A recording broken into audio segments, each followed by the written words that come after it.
Hello, dreamers. Welcome to Biomedicos. Myself, Saurabh Bora, final year MBBS student from Jawaharlal Nehru Medical College, Ajmer.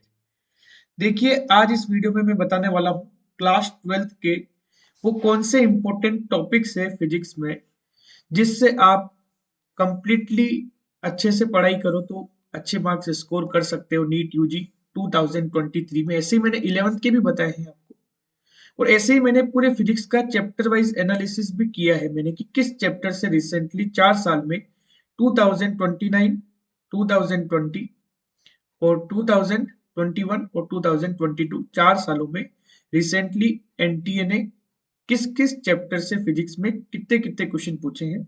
उस basis के analysis पे पूरा मैंने आपको बताया है कि किस किस चैप्टर की इंपॉर्टेंस कितनी है, कौन कौन से चैप्टर्स ऐसे हैं जिन्हें आप बिल्कुल अच्छे से तैयार करके जाना है, हाई वेटेज हाई स्कोरिंग कौन से हैं। तो वो दो वीडियोस में मैं आपको बता चुका हूँ। एक तो आपको हाई स्कोरिंग और high weightage topics of physics, उस वीडियो का भी आपको लिंक डिस्क्रिप्शन में मिल जाएगा।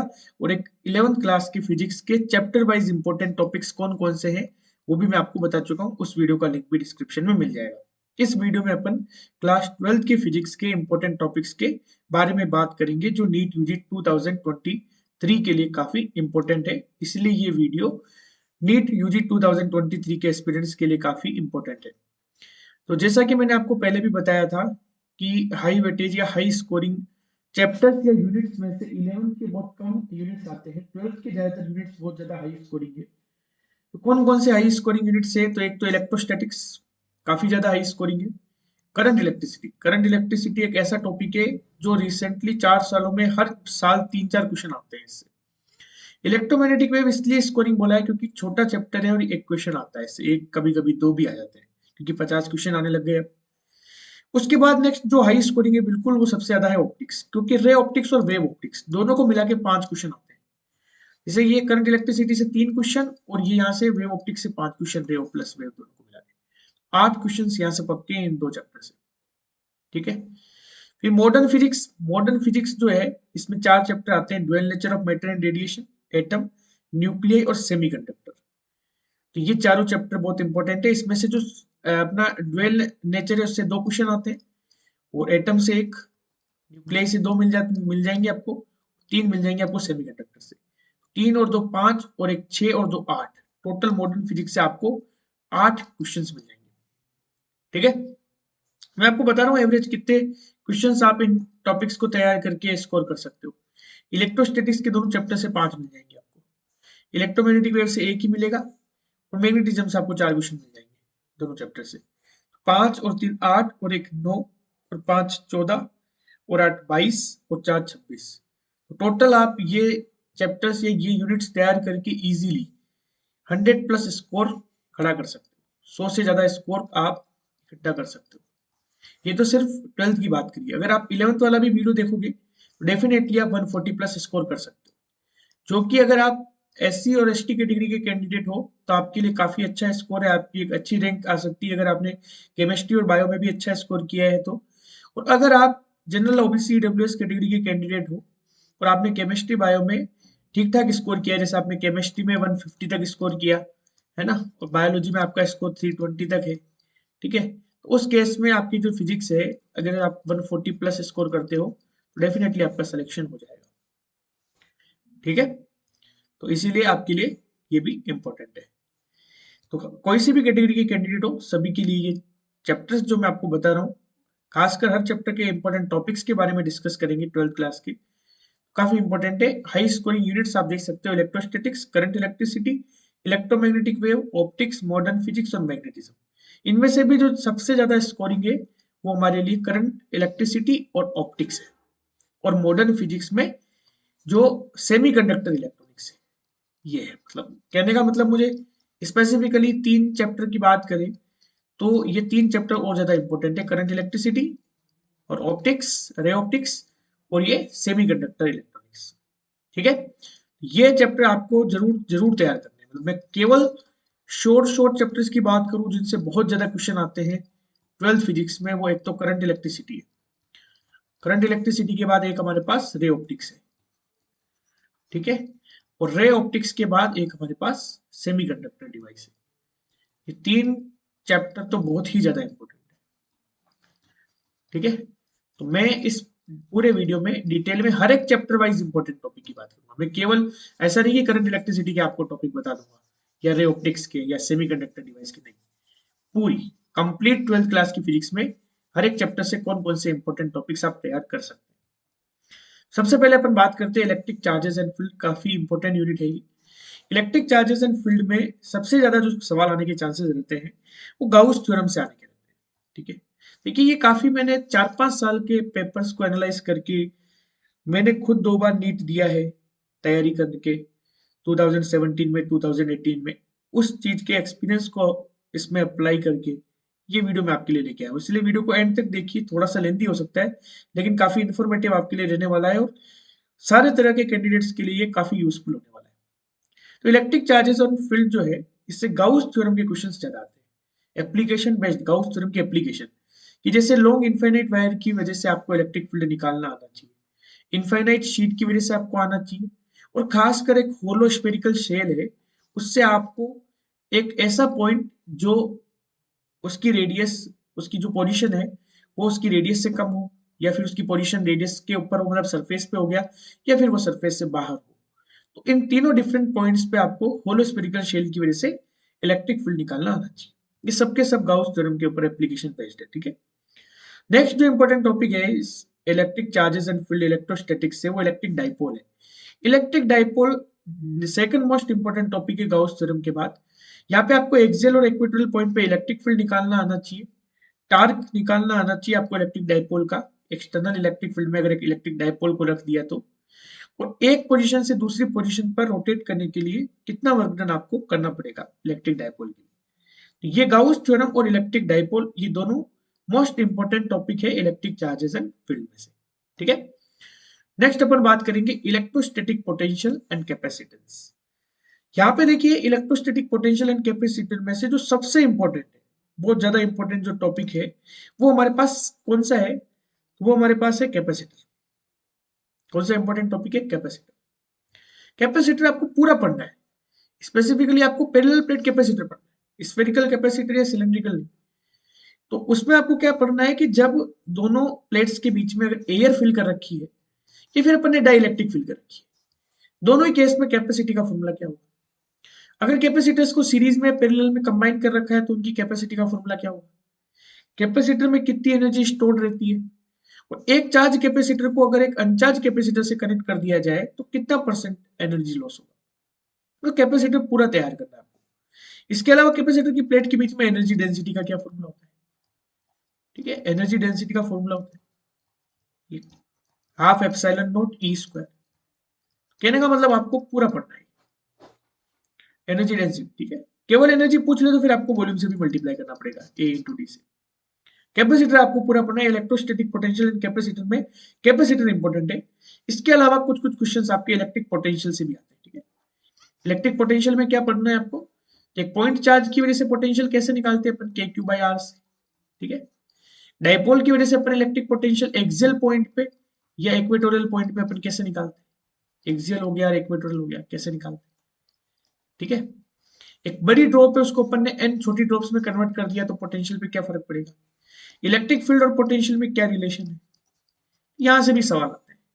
इसके अलावा concept of equi potential surface, equi potential surface का कॉन्सेप्ट जो है वो भी इसी E equal to minus D V upon D R, इसी कॉन्सेप्ट पे बेस्ड है। तो यहां से भी क्वेश्चन आते हैं। ठीक है ना, लेकिन ज्यादा इंपॉर्टेंट इस चैप्टर में कैपेसिटर, कैपेसिटर डिटेल में पढ़िएगा। ठीक है, नेक्स्ट अपन बात करते हैं नेक्स्ट चैप्टर, सबसे इंपॉर्टेंट चैप्टर, बहुत ही ज्यादा इंपॉर्टेंट और हाई स्कोरिंग है, करंट इलेक्ट्रिसिटी। देखिए सबसे इंपॉर्टेंट है, हर साल 3-4 क्वेश्चन आते हैं इससे, हर साल। लास्ट अगर आप 10 साल के पेपर देखोगे ना तो भी 3-4 क्वेश्चन आपको मिलेंगे करंट इलेक्ट्रिसिटी से, इसलिए से पूरा पढ़ना है आपको। फिर भी अगर मैं स्पेसिफिकली बात करूं तो आप देख सकते हो मीटर ब्रिज इंपॉर्टेंट है, पोटेंशियोमीटर इंपॉर्टेंट है, पावर कंजप्शन इन इलेक्ट्रिक सर्किट इंपॉर्टेंट है। ठीक है, इसके अलावा आपको कलर कोडिंग पढ़नी है रजिस्टर की, जो बीबी रॉय ऑफ ग्रेट ब्रिटेन वाली जो ट्रिक है, जिससे आप एक कैपेसिटर को रिप्रेजेंट करते हैं, एक सॉरी रजिस्टर का आप रेजिस्टेंस रिप्रेजेंट करते हैं, वो आपको पूरा पढ़ना है। पॉइंट पोटेंशियल मेथड आपको, जिसमें आप केवीएल और केसीएल लगा के आप किसी भी सर्किट को सॉल्व करते हैं। ठीक है, ये आपको डिटेल में पढ़ना ठीक है, तो करंट इलेक्ट्रिसिटी एक इंपॉर्टेंट टॉपिक है। करंट इलेक्ट्रिसिटी में और आपको कैसे टॉपिक्स कवर करने हैं, तो रेजिस्टिविटी सिर्फ दो ही चीजों पे डिपेंड करती है, तो टेम्परेचर पे, एक नेचर ऑफ मटेरियल पे। सिर्फ रेजिस्टिविटी है तो वो होती है रो नॉट 1+α×Δt। अल्फा होता है टेम्परेचर कोफिशिएंट ऑफ रेजिस्टेंस। इससे क्या डिपेंडेंस आएगी रेजिस्टिविटी और टेम्परेचर की, वो आपको पढ़ना है। ठीक है, डिप्ट वेलोसिटी, करंट डेंसिटी, मोबिलिटी, इनके फॉर्मूलाज आपको आने चाहिए, यहाँ के फॉर्मूलाज आपको आने चाहिए। ठीक है, और वेट स्टॉपेज। कहने का मतलब एक तरीके से आप कहोगे कि करंट इलेक्ट्रिसिटी में मैंने लगभग सारे टॉपिक बता दिए, तो बिल्कुल सही है, आपको सारा ही पढ़ना है करंट इलेक्ट्रिसिटी में। ठीक है, उसके बाद अपन बात करते हैं, नेक्स्ट मैग्नेटिज्म आता है, moving charge and magnetism, fourth chapter अपना। मूविंग चार्ज एंड मैग्नेटिज्म में एक थिक वायर है, मोटा वायर, एक मोटा वायर है जहां पे पूरा यूनिफॉर्मली करंट का डिस्ट्रीब्यूशन है, इसका खुद का रेडियस आर है। तो अगर कोई ऐसा पॉइंट जो इसके इनसाइड है, मतलब इसका आर जो है वो इस आर से कम है, इसकी रेडियस से कम है, या फिर यहाँ पे इसका आर जो है वो कैपिटल आर के बराबर है, या फिर यहाँ पे अगर यहाँ से देखते हैं अपन आर कैपिटल आर से ज्यादा है, तो उसका एक ग्राफिकल रिप्रेजेंटेशन होता है मैग्नेटिक फील्ड का आर के साथ, तो वो आपको पूरा आना चाहिए। इस तरीके का ग्राफ बनता है उसमें। ठीक है, पहले डायरेक्टली प्रोपोर्शनल है जब तक कि वो आर आर के बराबर नहीं हो जाए, फिर वो इनवर्सली प्रोपोर्शनल है, तो ऐसा ग्राफ बनता है, ये आपको आना चाहिए, एम्पियर सर्किटल लॉ पे बेस्ड है। इसके अलावा बायो सावर्ट लॉ आपको अच्छे से पढ़ना है। बायो सावर्ट लॉ का अप्लाई करते हुए आपको मैग्नेटिक फील्ड निकालना आना चाहिए किसी भी इनफाइनाइट वायर या सर्कुलर कॉइल की वजह से। इसके अलावा अगर एक चार्ज पार्टिकल परपेंडिकुलरली एंटर करता है किसी भी मैग्नेटिक फील्ड में, तो सर्कुलर पाथ बनाता है, तो सर्कुलर पाथ की रेडियस उस इलेक्ट्रॉन की या जो भी चार्ज पार्टिकल एंटर कर रहा है उसकी वेलोसिटी। सेम कॉन्सेप्ट यूज होता है साइक्लोट्रॉन में, साइक्लोट्रॉन भी आपको पढ़ना है। ठीक है, इसके अलावा मूविंग चार्ज एंड मैग्नेटिज्म से आता है गैल्वेनोमीटर को अमीटर में एंड वोल्ट मीटर में आप कन्वर्ट कैसे करेंगे, वो फॉर्मूला है सिंपल, ये आपको मूविंग चार्ज एंड मैग्नेटिज्म में से पढ़ना है। नेक्स्ट अपन बात करते हैं fifth chapter, magnetism and matter. इसमें सबसे ज्यादा इंपॉर्टेंट है बार मैग्नेट। बार मैग्नेट में आपको टार्क निकालना आना चाहिए, जैसे अपने इलेक्ट्रिक डायपोल थी वैसे बार मैग्नेट एक मैग्नेटिक डायपोल है, वहां पे पी क्रॉस ही होता है, यहाँ टार्क एम क्रॉस भी होता है। ठीक है, पोटेंशियल एनर्जी आपको निकालना आना चाहिए। ठीक है, -mb cos थीटा। इसके अलावा एक डायपोल को अगर आप θ1 से θ2 में रोटेट करेंगे तो कितना वर्क करना पड़ेगा, तो वो आपको आना चाहिए mb cos θ1 - cos θ2। ये बहुत क्वेश्चन पूछते हैं कई बार, पहले के नीट में 3-4 साल पहले यही क्वेश्चन पूछते थे कि θ1 से θ2 रोटेट करने के लिए एक इलेक्ट्रिक मैग्नेटिक डायपोल जैसे बार मैग्नेट को कितना वर्क करना पड़ेगा। या फिर उसे फ्रीली सस्पेंड कर दिया तो उसका टाइम पीरियड कैसे निकालते हैं, 2π√I/mb। यहाँ पे I इसका मोमेंट ऑफ इनर्शिया है, I जो है वो मोमेंट ऑफ इनर्शिया है। ठीक है, I मोमेंट ऑफ इनर्शिया है, M हमारा वही मैग्नेटिक मोमेंट है, मैग्नेटिक मोमेंट, और B हमारा मैग्नेटिक फील्ड है। ठीक है, तो ये बार मैग्नेट काफी इंपॉर्टेंट है मैग्नेटिज्म एंड मैटर में। उसके बाद जो इस चैप्टर से आ सकता है वो मैग्नेटिक मटेरियल्स के बारे में आपको पूछ सकते हैं, diamagnetic material, paramagnetic material, ferromagnetic material, इनकी आपको ससेप्टिबिलिटी पता होनी चाहिए। ससेप्टिबिलिटी किसकी पॉजिटिव है नेगेटिव है, रिलेटिव परमेबिलिटी आपको पता होनी चाहिए, 0 से ज्यादा है या 1 से कम है। ठीक है ना, तो ये मैग्नेटिक मटेरियल्स के बारे में सवाल आता है। नेक्स्ट अपन बढ़ते हैं इलेक्ट्रोमैग्नेटिक इंडक्शन पे, तो इलेक्ट्रोमैग्नेटिक इंडक्शन से फेराडे लॉ पे क्वेश्चन आता है, E बराबर -d∅dt Lenz law, B phi की जगह आप बी डॉट ए लिख सकते हो। मोशनल और रोटेशनल ईएमएफ, ट्रांसफॉर्मर, और एक इंडक्टर के अंदर कितनी मैग्नेटिक पोटेंशियल एनर्जी स्टोर होती है, हाफ एल आई स्क्वायर। ये सब टॉपिक्स इंपॉर्टेंट है इलेक्ट्रोमैग्नेटिक इंडक्शन में। ठीक है, नेक्स्ट अपन बात करते हैं अल्टरनेटिंग करंट की। देखिए ईएमआई अल्टरनेटिंग करंट ये ऐसे चैप्टर है जहां से ज्यादा स्कोर नहीं है, मतलब इतना ज्यादा वर्थ इट नहीं है, पढ़ना तो आपको सारे ये पर हाई स्कोरिंग नहीं है। ठीक है, अगर इनमें पढ़ो तो आप ये सिलेक्टेड टॉपिक्स भी पढ़ सकते हो, तो भी आप अच्छा खासा स्कोर कर लोगे। पढ़ने के साथ साथ क्वेश्चन प्रैक्टिस तो फिजिक्स में जरूरी है। सीरीज एलसीआर सर्किट से क्वेश्चन आते हैं अल्टरनेटिंग करंट में, उसमें वोल्टेज निकालना आना चाहिए, करंट निकालना आना चाहिए, फेजर रिप्रेजेंटेशन आना चाहिए, इंपीडेंस निकालना आना चाहिए, पावर फैक्टर आना चाहिए, और सीरीज एलसीआर सर्किट में पावर डिसिपेशन कैसे निकालते हैं, वीआरएमएस आईआरएमएस कोस फाई, या VRMS square upon Z square into R. Power dissipation कई बार पूछा जाता है। ठीक है, और सीरीज एलसीआर सर्किट के अलावा अगर पूछते हैं क्वेश्चन तो रेजोनेंस और क्वालिटी फैक्टर से पूछते हैं। रेजोनेंस कर्व और क्वालिटी फैक्टर, ठीक है। तो सीरीज एलसीआर तैयार कर सकते हो आप अल्टरनेटिंग करंट के लिए। नेक्स्ट बढ़ते हैं अपन। नेक्स्ट अपने लिए इंपॉर्टेंट जो चैप्टर है वो है इलेक्ट्रोमैग्नेटिक वेव। ये फिर से इंपॉर्टेंट इसीलिए क्योंकि छोटा चैप्टर है और मिनिमम एक क्वेश्चन मैक्सिमम दो क्वेश्चन यहाँ से आते हैं।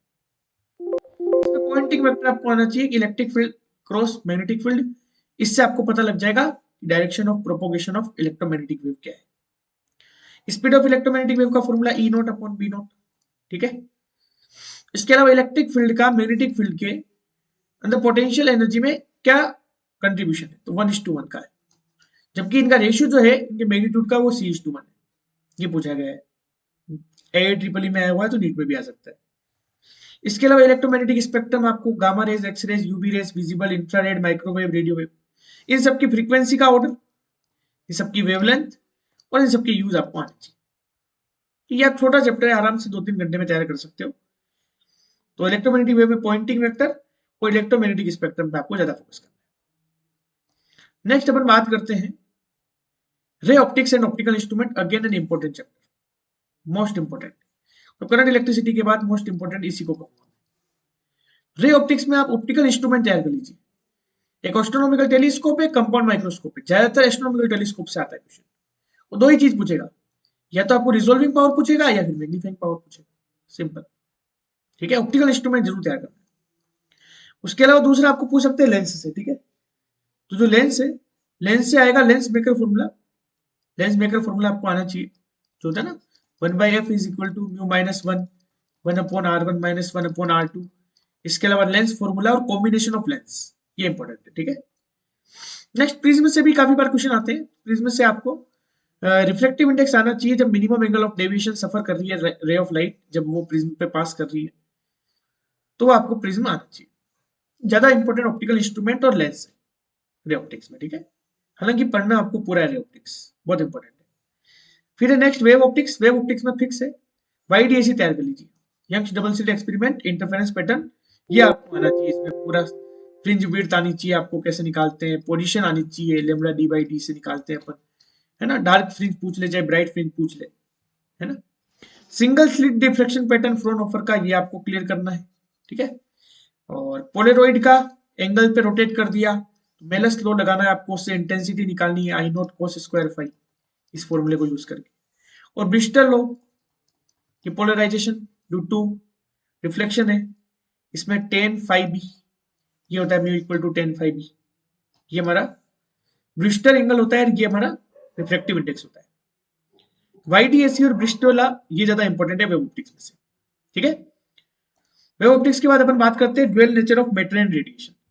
तो dual nature of matter and radiation में तो दो फॉर्मूले हैं, दो चीज, एक तो फोटोइलेक्ट्रिक इफेक्ट, एक डी ब्रोगली वेव। अलग अलग फॉर्मूले डी ब्रोगली वेव के दिख रहे होंगे आपको स्क्रीन पे। H/P, P को आप m इंटू वी लिख सकते हो, P को आप √2m के लिख सकते हो, P को आप √2m/QV0 लिख सकते हो, तो P को आप √3m भी लिख सकते हो गैसेस के लिए।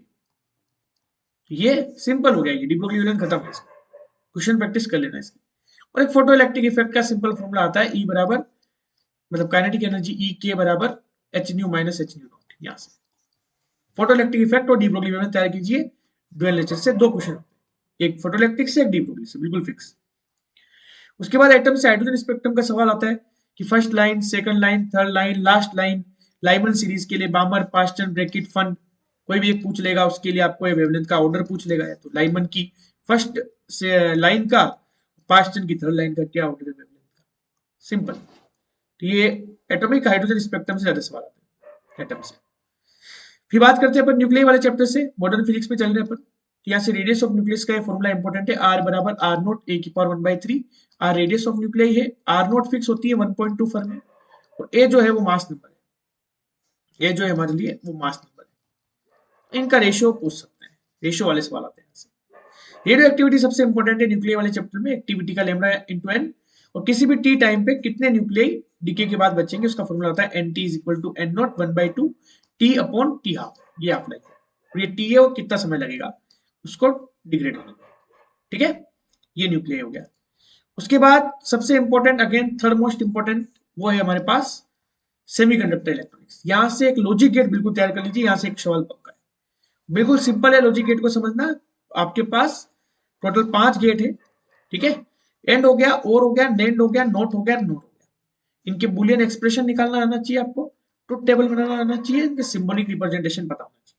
लॉजिक गेट सबसे इंपॉर्टेंट टॉपिक है। इसके अलावा ट्रांजिस्टर को किस तरीके से आप एम्पलीफायर के तौर पे यूज कर सकते हो, उसमें आपको करंट गेन निकालना आना चाहिए, ठीक है, पावर गेन निकालना आना चाहिए, और वोल्टेज गेन निकालना आना चाहिए, ठीक है। ये ट्रांजिस्टर आएगा इंपॉर्टेंट। तो सेमीकंडक्टर इलेक्ट्रॉनिक्स में एक लॉजिक गेट इंपॉर्टेंट है, एक ट्रांजिस्टर इंपॉर्टेंट है, और आखिरी जो टॉपिक है अपना डिस्कशन का वो है पीएन जंक्शन डायोड। इसका फॉरवर्ड बायस में कब कैसे रिप्रेजेंट करेंगे, रिवर्स बायस में कैसे करेंगे, जीनर डायोड कैसे है, और डायोड को अपन एज ए रेक्टिफायर कैसे यूज कर सकते हैं, ठीक है। तो इस तरीके से मैंने आपको क्या है कि पूरी 12th फिजिक्स के इंपॉर्टेंट टॉपिक्स बता दिए मैंने। चैप्टर्स तो खैर मैंने पहले ही बता दिए थे आपको कौन सी चैप्टर्स या कौन सी यूनिट 12th के अंदर सबसे ज्यादा इंपॉर्टेंट है नीट यूजी 2023 एस्पिरेंट्स के लिए, आपको मैंने बता दिया था। 11th का वीडियो भी आपको डिस्क्रिप्शन में मिल जाएगा। दोनों अगर आप अच्छे से तैयार कर लेते हैं, और एक चैप्टर वाइज जो डिस्कशन मैंने किया था 4 साल का एनालिसिस, वो भी आप देख लेते हैं, और इस पे अगर आप अमल करते हैं, ढंग से पढ़ाई करते हैं, तो आप इजीली 140 प्लस स्कोर कर सकते हैं फिजिक्स में, ठीक है। ये बिल्कुल प्रूवन बात है, ठीक है। क्लियर, समझ में आ गई। तो ये 12th के मैंने आपको टॉपिक बताए 12th फिजिक्स के, ठीक है। 12th फिजिक्स के कौन कौन से सबसे मोस्ट इंपोर्टेंट टॉपिक्स हो गए, तो सबसे इंपोर्टेंट जहां से सवाल बिल्कुल आना ही आना है वो गाउस थ्योरम के एप्लीकेशन से आना है, ठीक है। गाउस थ्योरम के एप्लीकेशन से डेफिनेटली सवाल आना है। उसके बाद कैपेसिटर जरूर पढ़ के जाए, कैपेसिटर से क्वेश्चन डेफिनेटली आना है। कैपेसिटर के बाद मीटर ब्रिज या पोटेंशियोमीटर, मीटर ब्रिज या फिर पोटेंशियोमीटर, इन दोनों में से किसी एक में से आएगा, ठीक है। मीटर ब्रिज या पोटेंशियोमीटर में से। नेक्स्ट अपन बात करते हैं तो बायो सावर्ट लॉ, यहां से सवाल आना है, ठीक है। नेक्स्ट इंपॉर्टेंट जो हो गया वो work done to rotate magnetic dipole हो गया। मैग्नेटिक डाइपोल को रोटेट कर रहे हैं अपन एक पोजीशन से दूसरी पोजीशन पर, तो कितना वर्क अपन को करना पड़ेगा वो इंपॉर्टेंट है, ठीक है। उसके बाद जो नेक्स्ट इंपॉर्टेंट है हमारे लिए वो है सीरीज एलसीआर सर्किट, ठीक है। सीरीज एलसीआर सर्किट इंपॉर्टेंट है। नेक्स्ट जो इंपॉर्टेंट है वो इलेक्ट्रोमैग्नेटिक स्पेक्ट्रम, ठीक है। फिर हो गया हमारे पास ऑप्टिकल इंस्ट्रूमेंट में एस्ट्रोनॉमिकल टेलीस्कोप, एस्ट्रोनॉमिकल टेलीस्कोप, इसके लिए रिजॉल्विंग पावर और मैग्नीफाइंग पावर। नेक्स्ट जो इंपॉर्टेंट है वो लेंस। फिर अपन 10 टॉपिक पे चलते हैं, तो आपको फोटो इलेक्ट्रिक इफेक्ट अच्छे से पढ़ना है, फोटो इलेक्ट्रिक इफेक्ट, ठीक है। फिर नेक्स्ट हो गया डी ब्रोगली वेवलेंथ। सबके क्वेश्चंस करो, हर टॉपिक के कम से कम 15-20 क्वेश्चन करो। प्रीवियस ईयर के क्वेश्चन 2013 से 2022 तक के आपको करने वीडियो में मैं बता चुका हूँ, लिंक डिस्क्रिप्शन में। इसके अलावा आपको हाइड्रोजन स्पेक्ट्रम आना चाहिए अच्छे से, अलग अलग लाइमन बामर सीरीज की कैसे आपको वेवलेंथ निकालनी है, तो हाइड्रोजन एटम का स्पेक्ट्रम आना चाहिए। इसके अलावा आपको रेडियो एक्टिविटी आनी चाहिए, ठीक है। 13 टॉपिक हो गए। 14वां जो टॉपिक है वो लॉजिक गेट सबसे इंपॉर्टेंट है, ठीक है। नेक्स्ट 15वां और आखिरी जो टॉपिक है वो है पीएन जंक्शन डायोड। ये मोस्ट इंपॉर्टेंट टॉपिक बता दी मैंने 12th क्लास की, ठीक है। पूरा डिटेल वीडियो देखिए और 11th क्लास का भी देखिए और पूरा एनालिसिस कंप्लीट समझिए। फिजिक्स में 140 प्लस स्कोर करने की पूरी कोशिश कीजिए, डेफिनेटली आप अच्छे से पढ़ेंगे तो आएगा score. Thanks for watching the video, please like, share and subscribe the channel.